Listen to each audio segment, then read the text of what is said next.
Hello, hello, magandang araw. Ito po ang inyong kaditche, OFW dito sa Cambodia. Panglimang video ko na po ito para i-discuss ang iskaman dito sa Cambodia. Yes po, marami pong naloloko tayong mga kababayan na nagpupunta dito sa Cambodia na akala nila legal na trabaho ang papasukan nila bilang call center agent. Ito po yung totoo. Wala pong legal na call center agent na trabaho para sa mga Pilipino dito sa Cambodia.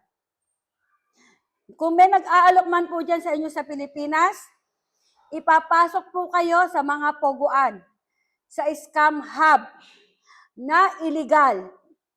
Kaya po, maging mapagmatsyag. Pagka masyado pong too good to be true, aba mag-isip po. At saka marami na po sa balita dyan sa Pilipinas na mga Pilipinong nauwi na naloko dahil sa paniniwala nila na papasok sila dito sa legal na trabaho na call center agent. Wala pong ganon. Marami na pong na-rescue ang Philippine Embassy dito sa Cambodia dahil sa mga ganyan pangyayari. Pero ang Philippine Embassy po ay sumusunod sa batas dito sa Cambodia.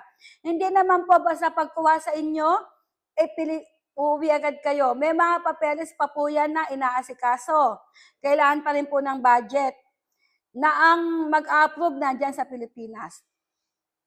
Kaya po sa malamang makukulong pa kayo rito. Kapag po pulis pa ng Cambodia ang nakahuli sa inyo, diretso kayo sa kulungan. Tapos i-report kayo sa Philippine Embassy para matulungan kayo ng Philippine Embassy. Paano makakauwi? Yes, tutulong ang Philippine Embassy. Pero gusto niyo pa po bang mas mapahamak at makulong? Di po ba ayaw natin yon? Kaya po maging mapagmatsyag. Kapag po may nag-alok sa inyong kakilala, kaibigan, kahit kamag-anak nyo na ipapasok kayo sa Cambodia bilang call center agent na malaki ang sahod, huwag pong maniwala. 100% sa scam kayo papasok. Illegal yon. Bakit ba kayo kinukuha ng mga kapwa natin Pilipino? Kasi pinagkakakitaan kayo. Dahil base sa aming mga naririnig, sa mga kwento-kwento nila, na may kita yung makakakuha sa inyo, like yung magpapasok sa inyo doon sa illegal na yon. Babayaran sila o bibigyan sila ng komisyon na 3,000 hanggang 5,000 US dollar. Ang laking halaga sa peso, di po ba? Kaya yung mga iba, wala nang pakialam kahit mapahamak yung ipapasok nila. Basta sila magkakapera. Kaya po, wag tayong basta maniwala.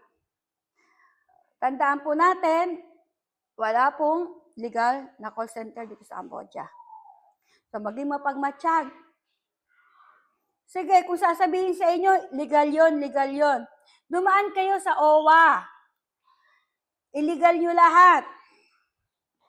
Doon nyo malalaman na hindi. Tapos yung iba, papadaanin pa kayo sa ibang lugar. Tapos saka kayo pupunta rito. Doon pa lang po, di ba, red tag na talagang illegal yung papasukan nyo. Kaya po wag maniwala. Unahin po natin yung inyong kapakanan na wag po kayo mapahamak. Yun lang po, ulitin ko, walang legal na call center agent dito sa Cambodia.